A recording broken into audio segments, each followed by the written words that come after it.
ತುಂಬಿತು, ಮೊನ್ನೆ ಸಂಭ್ರಮಾಚರಣೆ ಆಯ್ತು, ರಾಜ್ಯ ಸರ್ಕಾರ ಅದ್ರ ಸಂಭ್ರಮಾಚರಣೆಯನ್ನು ಮಾಡಿತು. ಏನಕ್ಕೆ?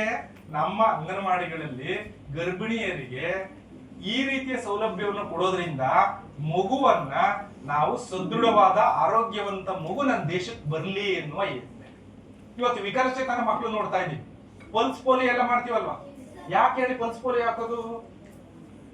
ಯಾಕೆ ಪಲ್ಸ್ ಪೋಲಿಯೋ ಹಾಕ್ತಾರೆ? ಯಾವುದೇ ರೀತಿಯಾದಂತ ಅಂಗವೈಕಲ್ಯಕ್ಕೆ ತುತ್ತಾಗಬಾರ್ದು ಅಲ್ವಾ? ನೋಡಿ, ಅರ್ಲಿ ಇಂಟರ್ವೆನ್ಷನ್ ಬಹಳ ಇಂಪಾರ್ಟೆಂಟ್ ನಮ್ಮ ಮಕ್ಕಳ ರಕ್ಷಣೆಯಲ್ಲಿ. ಅರ್ಲಿ ಇಂಟರ್ವೆನ್ಷನ್ ಅಂದ್ರೆ ತಾಯಿಯ ಹೊಟ್ಟೆಲಿ ಇದ್ದಾಗಲೇ ಮಗುಗೆ ಪೌಷ್ಟಿಕ ಆಹಾರ ಸಿಗದಿದ್ರೆ ಮಗುವಿನ ಬೆಳವಣಿಗೆ ಕುಂಠಿತ ಆಗುತ್ತೆ, ರೋಗಿಷ್ಠ ಆಗುತ್ತೆ. Very good. ಬದುಕುವ ಹಕ್ಕು, ರಕ್ಷಣೆ ಹಕ್ಕು. ಒಂದು ನಿಮಿಷ ಈ ಕಡೆ ತಗೋಣ. ರಕ್ಷಣೆ ಹಕ್ಕಾಯ್ತು, ಬದುಕುವ ಹಕ್ಕಾಯ್ತು. ಏನ್ ಹೇಳ? ವಿಕಾಸದ ಹಕ್ಕು, ಭಾಗವಹಿಸಿ. ಎಷ್ಟು ಬುದ್ಧಿವಂತರಾಗ್ಬಿಟ್ಟಿದ್ರೆ ನಮ್ಮ ಚಿಂತಾಮಣಿ ಮಕ್ಕಳು. Very nice. ಬೇರೆ ಜಿಲ್ಲೆಯಲ್ಲೆಲ್ಲ ನಾನು ಉತ್ತರ ಕನ್ನಡ, ಉಡುಪಿ ಇಲ್ಲೆಲ್ಲ ನೋಡ್ಕೊಂಡ್ ಬಂದಿದ್ದೀನಿ. ಶಿಕ್ಷಣದ ಹಕ್ಕುಗಳನ್ನ 4 ಗುಂಪುಗಳನ್ನ ಕೊಡಿ. ನಿಮ್ಗೆ ಗೊತ್ತಿದೆ, ಬದುಕುವ ಹಕ್ಕುಗಳು ಅಂತ ಬರ್ಕೊಳ್ಳಿ. ಗಡು ಅಂತ ಸೇರಿಸ್ಬೇಕು. ಬದುಕುವ ಹಕ್ಕು ಅಂತ ಸಿಂಗಲ್ ಅಲ್ಲ, ಹಲವಾರು ಹಕ್ಕುಗಳು ಸೇರಿ ಅದು ಗುಚ್ಚ ಆಗಿರೋದ್ರಿಂದ ಏನಂತ ಬರ್ಕೋಬೇಕು? ಬದುಕುವ ಹಕ್ಕುಗಳು. ಒಂದೊಂದೇ ಹೋಗೋಣ. ಓಕೆ, ನಾವು ಟೀಚರ್ಸ್ ನೋಟ್ ಮಾಡಿದ್ರಿ. ಈಗ ಮಕ್ಕಳ ಈಗ ಒಂದು ಪ್ರಶ್ನೆ, ಈ ಬದುಕು ಹಕ್ಕಿನ ಬಗ್ಗೆ ಒಂದೊಂದೇ ಚರ್ಚೆ ಮಾಡ್ತೋಣ. ಓಕೆ, ಅಂಗನವಾಡಿನಲ್ಲಿ ನೀವೆಲ್ಲ ಅಂಗನವಾಡಿಗೆ ಹೋಗಿದ್ರಲ್ಲ? ಮಕ್ಕಳಾಗಿದ್ದಾಗ ಅಂಗನವಾಡಿಯಿಂದ ತಾನೇ ಬಂದಿರೋದು. ನಾವಿಲ್ಲಿ ದೊಡ್ಡವರಾಗಿರ್ಬೋದು, ನಾವು ನಿಮ್ ತರ ಮಕ್ಕಳಾಗಿ ಬಂದಿದ್ವಲ್ಲ, ನಾವು ಅಂಗನವಾಡಿಗೆ ಹೋಗಿದ್ವಿ ತಾನೆ. ಈಗ ಯಾರಾದ್ರೂ ಹೇಳಿ, ಅಂಗನವಾಡಿಯಲ್ಲಿ ಫಲಾನುಭವಿಗಳು ಯಾರ್ಯಾರು? ಫಲಾನುಭವಿ ಅಂದ್ರೆ ಗೊತ್ತಾಯ್ತಾ? ಯಾರ್ಯಾರಿಗೆ ಸರ್ವಿಸ್ ಕೊಡ್ತಾರೆ, ಸೇವೆ ಕೊಡ್ತಾರೆ ಅಂಗನವಾಡಿಯವರು ಅಂತ ಹೇಳ್ತೀರಾ ನನ್ಗೆ? ಯಾರ್ಯಾರಿಗೆ ಕೊಡ್ತಾರೆ? ಈ ಕಡೆಯಿಂದ ಹೇಳಿ ಸ್ವಲ್ಪ. ಯಾರ್ಯಾರಿಗೆ ಸೌಲಭ್ಯ ಸಿಗುತ್ತೆ ಅಂಗನವಾಡಿನಲ್ಲಿ? ಪ್ರೆಗ್ನೆಂಟ್ಸ್ಗೆ, ಬಾಣಂತಿಯರಿಗೆ. Very good. ಆಮೇಲೆ ಹೌದಲ್ವಾ? ನೋಡಿ, ಮುಖ್ಯವಾಗಿ 4-5 ಕ್ಯಾಟಗರಿಯವರಿಗೆ ಅವ್ರು ಸರ್ವಿಸ್ ಕೊಡ್ತಾರೆ. ಫಸ್ಟ್ ಒನ್ ಗರ್ಭಿಣಿಯರಿಗೆ, ಪ್ರೆಗ್ನೆಂಟ್ ವುಮೆನ್ಗೆ. ಎರಡನೇದು 0 ಇಂದ 3 ವರ್ಷ ಅಂತ ಮಾತಾಡ್ತೀವಿ, 0 to 3 ಅಂತ ಒಂದ್ ಕ್ಯಾಟಗರಿ. 3 to 6 ಅವ್ರು ಎಲ್ಲಿ ಬರ್ತಾರೆ? 3 ವರ್ಷದಿಂದ 6 ವರ್ಷದ ಮಕ್ಕಳು ಅಂಗನವಾಡಿಗೆ ಬರ್ತಾರೆ. ಕಿಶೋರಿಯರು ಅಂದ್ರೆ ಹದಿಹರೆಯದ ಕಿಶೋರಿಯರಿಗೆ ಸರ್ವಿಸ್ ಕೊಡ್ತಾರೆ, ಮತ್ತು ಬಾಣಂತಿಯರಿಗೆ ಸರ್ವಿಸ್ ಕೊಡ್ತಾರೆ. ಹೌದಲ್ವಾ?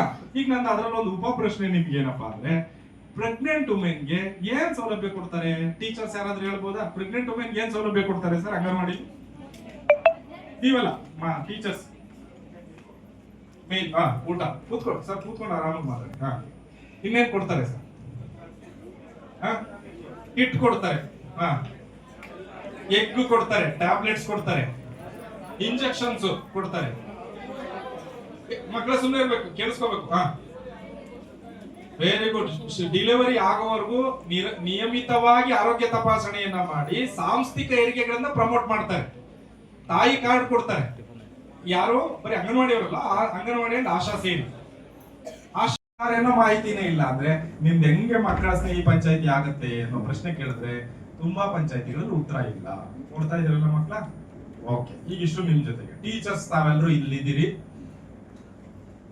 ದಯವಿಟ್ಟು ಮಕ್ಕಳ ಮಾತ್ರ ನಾನು ಅಡ್ರೆಸ್ ಮಾಡ್ತೀನಿ, ಮುಂದಿನ ಸಂಪನ್ಮೂಲ ವ್ಯಕ್ತಿಗಳು ಅವರು ಕಂಟಿನ್ಯೂ ಮಾಡ್ತಾರೆ. ನಾನು ಅಡ್ರೆಸ್ ಮಾಡುವ 2 ಸಂಗತಿ, ಮಕ್ಕಳ ಹಕ್ಕುಗಳ ಕುರಿತು ಪರಿಚಯ, ಸಣ್ಣ ಒಂದು ಪರಿಚಯ ಬೇಕು. ಯಾಕಂದ್ರೆ ಮಕ್ಕಳ ರಕ್ಷಣಾ ಸಮಿತಿ, ನೀತಿ ಇದೆಲ್ಲ ಮಾಡ್ಬೇಕು ಅಂತಂದ್ರೆ ನಮ್ಗೆ ಮಕ್ಕಳ ರಕ್ಷಣಾ ನೀತಿ ಅದೆಲ್ಲ ಅರ್ಥ ಆಗ್ಬೇಕು ಅಂತಂದ್ರೆ ಫಸ್ಟ್ ನಮ್ಮ ಹಂತದಲ್ಲಿ ಶಾಲಾ ಚೌಕಟ್ಟಿನಲ್ಲಿ ಅನುಷ್ಠಾನ ಮಾಡುವಾಗ ನಾವು ಗಮನಿಸಬೇಕಾದ ಸಂಗತಿಗಳೇನು, ವಿಶೇಷವಾಗಿ ಸುರಕ್ಷತೆಯನ್ನು ಹಿನ್ನೆಲೆಯಾಗಿಟ್ಕೊಂಡು ಇಷ್ಟೊಂದು ವಿಷಯ ನಾವು ಮಾತಾಡ್ತೀವಿ. ಹಾಗಾಗಿ ತಾವುಗಳು ಕೂಡ ಅಗತ್ಯ ಇರುವಂತ ಪಾಯಿಂಟ್ಸ್ ನೋಟ್ ಮಾಡ್ಕೊಳ್ಳಿ. ಯಾಕಂದ್ರೆ ನೀವು ಇಲ್ಲಿಂದ ಹೋದ್ಮೇಲೆ ರಿಸೋರ್ಸ್ ಪರ್ಸನ್ ತರ ಕೆಲಸ ಮಾಡ್ಬೇಕು, ಇಲ್ಲಿ ಈ ವಿಷಯಗಳನ್ನ ಸ್ಪ್ರೆಡ್ ಮಾಡಬೇಕು ಆ ಹಿನ್ನೆಲೆಯಲ್ಲಿ.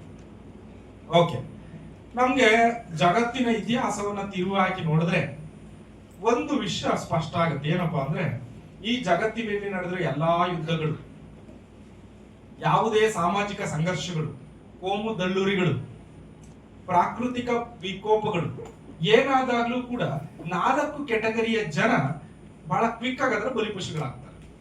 ಒಂದನೇದು ಮಕ್ಕಳು, ಎರಡನೇದು ಮಹಿಳೆಯರು, ಮೂರನೇದು ಹಿರಿಯ ನಾಗರಿಕರು, 4ನೇದು ವಿಕಲಚೇತನ.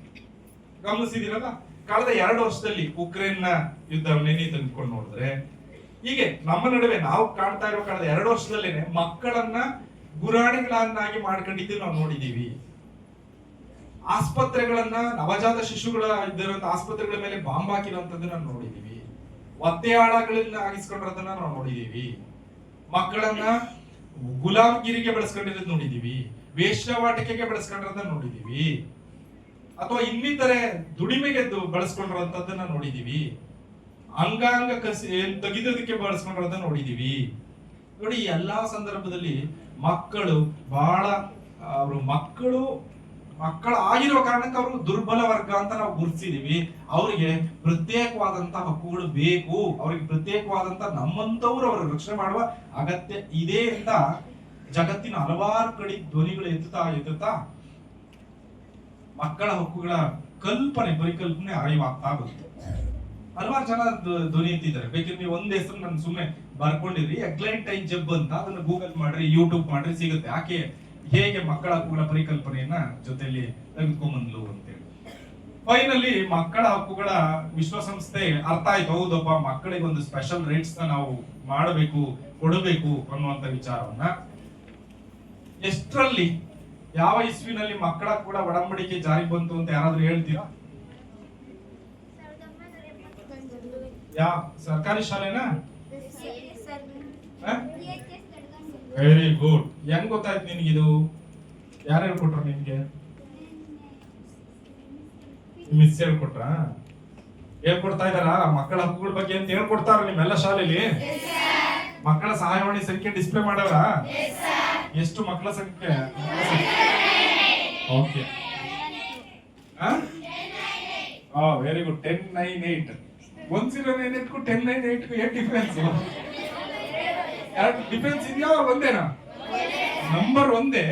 ಕೂಗುವಾಗ ಸರಳ ಆಗ್ಬೇಕು ಅಂತಂದ್ರೆ 10, 9, 8 ಅಂತರಲ್ಲಿ ಬರ್ಕೊಳ್ಳಿ ಮಕ್ಕಳು. ಎಲ್ಲರೂ ಟೀಚರ್ಸ್ ಎಲ್ಲರೂ ಕೂಡ ನೋಟ್ ಮಾಡ್ಕೊಳ್ಳಿ. 1989ರಲ್ಲಿ ವಿಶ್ವಸಂಸ್ಥೆಯ ಮಕ್ಕಳ ಹಕ್ಕುಗಳ ಒಡಂಬಡಿಕೆ ಜಾರಿಗೆ ಬಂತು ಈ ಜಗತ್ತಿನಲ್ಲಿ. ನಾವು ಸೈನ್ ಹಾಕಿರೋದು ಯಾವಾಗ ಅಂತ ಗೊತ್ತಾ? ಇನ್ನೊಂದು ಡೇಟು ಬೇರೆ ಹೇಳ್ತೀರಾ? ನಾವು ಅಂದ್ರೆ ಭಾರತ ಸರ್ಕಾರ ಸೈನ್ ಹಾಕಿರೋದು. ಹೌದು, ನಮ್ಮ ದೇಶದ ಪ್ರತಿಯೊಂದು ಮಗುವನ್ನು. Very good. 1992ರಲ್ಲಿ ಭಾರತದ ಒಡಂಬಡಿಕೆಗೆ ಸಹಿ ಮಾಡುವ ಮೂಲಕ ಈ ದೇಶದ ಪ್ರತಿಯೊಂದು ಮಗುವಿನ ಹಕ್ಕನ್ನು ರಕ್ಷಣೆ ಮಾಡೋದು ನನ್ನ ಆದ್ಯ ಕರ್ತವ್ಯ ಅಂತ ಒಪ್ಕೊಂಡಿದೆ.